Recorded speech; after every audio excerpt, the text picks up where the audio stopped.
अस्सलाम वालेकुम नाजरीन, शाहिद चौधरी ऑफिशियल के साथ मैं हूं आपका मेज़बान अब्दुल्ला तनवीर। नाजरीन, आपको एक ब्रेकिंग न्यूज़ देते चलें। लाहौर डिफेंस के इलाके से तकरीबन 12 किलो वीड पकड़ी गई है, जो कि तकरीबन 2 से 2.5 करोड़ इसकी मालियत बनती है। और इसको पकड़ने में जिनका सबसे बड़ा किरदार था वो SHO रजा साहिब हैं, जिनको मैं भी खराज तहसीन पेश करता हूँ। और इसके पीछे की क्या मुहरकात है, किन जराए से ये वीड शहर लाहौर में दाखिल की जाती है, कौन से अफराद इसको इस्तेमाल करते हैं, और खुसूसी तौर पर हमारे यहाँ का लाहौर का पढ़ा लिखा तबका, जो कि well you can say well educated लोग होते हैं, वेल एजुकेटेड पीपल्स होते हैं, वो इस तरह की चीज़ों का इस्तेमाल कर रहे हैं, बल्कि इस तरह की चीज़ों में इजाफा बढ़ता जा रहा है। क्या रीज़न है, किन तरीकों से ये आती है, तो मैं चाह रहा था कि आज के हम अपने इस प्रोग्राम में शामिल करेंगे। ये नाज़रीन बेसिकली जो वीड है, आपको भी पता होगा, अगर आप इसकी थोड़ी सी पिछली हिस्ट्री में चले जाएं तो ये कैलिफोर्निया वेस्टर्न साइड पे ये बहुत ज़्यादा फेमस थी, बहुत ज़्यादा पॉपुलर थी। और ये पाकिस्तान में कैसे आती है, कैलिफोर्निया से ये वीड सबसे पहले ईरान भेजी जाती है। जो अभी तक जो चीज़ें सामने आ पाई हैं उन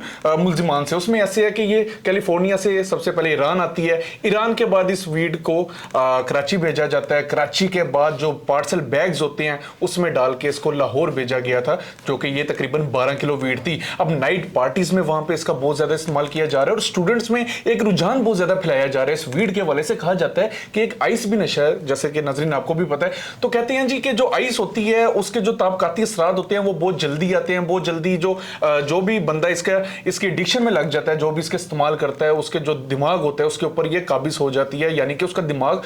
काम करने की सलाहियत से महरूम हो जाता है। तो जो वीड होती है ये क्योंकि एक हाइजेनिक चीज है, ऑर्गेनिक चीज है, इसका इतना ज्यादा मनफी असरात इसके नहीं होते, जिसके बाइस जो लोग हैं उनको इसकी तरफ माइल किया जा रहा है। अब नाज़रीन ये बेसिकली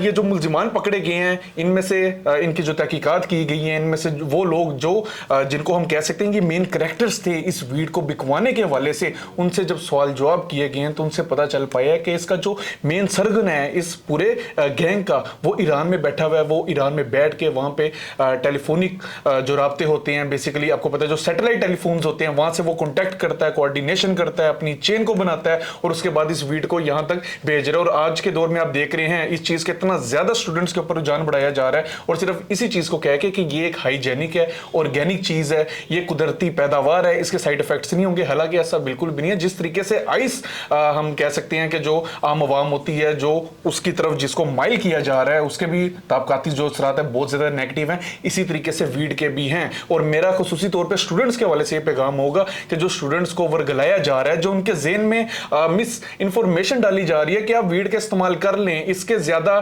साइड इफेक्ट्स नहीं होंगे, ये बड़ी अच्छी और हाइजेनिक चीज है, ऑर्गेनिक चीज है, ऐसा बिल्कुल भी नहीं है। नशा बिल आखिर नशा है। और मैं ये भी बात करना चाहूंगा कि हमारे वो स्टूडेंट्स, हमारे वो भाई जो कि मास्टर्स कर लेते हैं, जो कि अपनी फील्ड में वेल सेटल्ड होना चाहते हैं, वो स्टूडेंट्स जो कि PhD या फिर काफ़ी ऐसे रैंक्स पे होते हैं, उनके हवाले से जब हमें खबरें मौसूल होती हैं कि ये लोग भी खुसूसी तौर पे उन नाइट पार्टीज का हिस्सा बनते हैं जहां पे ये वीड का इस्तेमाल किया जाता है, तो मेरे लिए बहुत ज़्यादा अफसोसनाक भी था। और मैं भी फ्रैंकली मैं बहुत ज़्यादा हैरत ज़्यादा भी हुआ कि इस तरह के अफराद का इस तरह की पार्टीज में शमूलियत कैसे हो सकती है। तो रीज़न यही थी कि इस तरह की चेन को फैलाया जा रहा है, चेन को बड़ा किया जा रहा है, ताकि पाकिस्तान खुसूसी तौर पर शहर लाहौर में ये वीड जो है, इसका जो बिजनेस है, इसको एक्सपेंड किया जा सके, इसको स्टूडेंट्स तक पहुंचाया जा सके। जाहिर सी बात है, जो स्टूडेंट्स होते हैं, आपको पता है, वो एक पूरी गैदरिंग बैठती है, पूरा एक ग्रुप बैठता है जिसमें 8 से 10 अफराद बैठते हैं, वो मिलके फिर पैसे डालते हैं और मिलके जो चीज होती है उसको मंगवा लिया जाता है उनकी तरफ से। फर्द वाहिद के लिए आपको पता है खुसूसी तौर पे